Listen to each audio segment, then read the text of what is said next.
في ناس بتمشي على رجليها، وناس بتمشي بإرادتها، وفي ناس الطريق بيفتح لهم بسهولة، وناس كل خطوة عندهم قرار شجاع.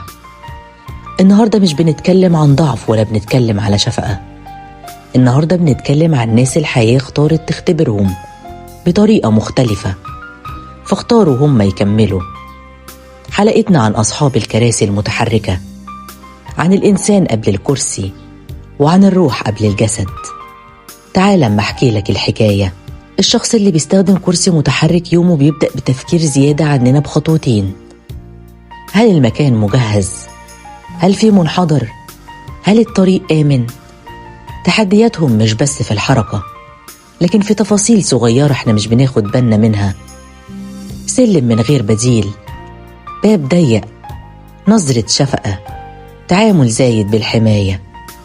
وأصعب حاجة إن حد يحسسك إنك أقل، وإنت في الحقيقة بتحارب كل يوم أكتر من غيرك.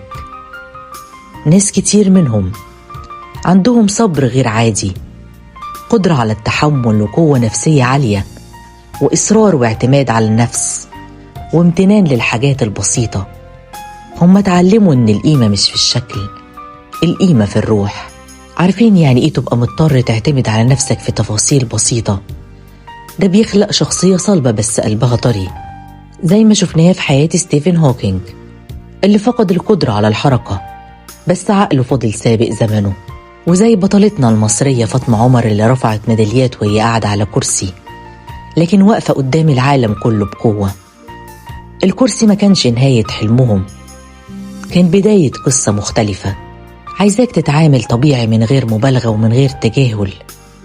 اسأل قبل ما تساعد، احترم المساحة الشخصية، اتكلم مع الشخص نفسه مش اللي معاه. بص في عينه وانت بتتكلم، ما تستخدمش كلمات تجرح من غير قصد. أهم حاجة شوف الإنسان مش الوسيلة اللي بيستخدمها. ولو انت بتسمعني وبتستخدم كرسي متحرك، انت مش حمل ومش عبء ومش ناقص. يمكن طريقك أصعب بس قوتك أعمق، ويمكن حركتك أبطأ بس ثباتك أقوى، ويمكن ربنا اختار لك اختبار واضح للعين عشان يديك روح مش أي حد يستحملها. انت ملهم حتى لو مش واخد بالك. ولو انت حد قريب من شخص بيستخدم كرسي، وجودك دعم مش شفقة.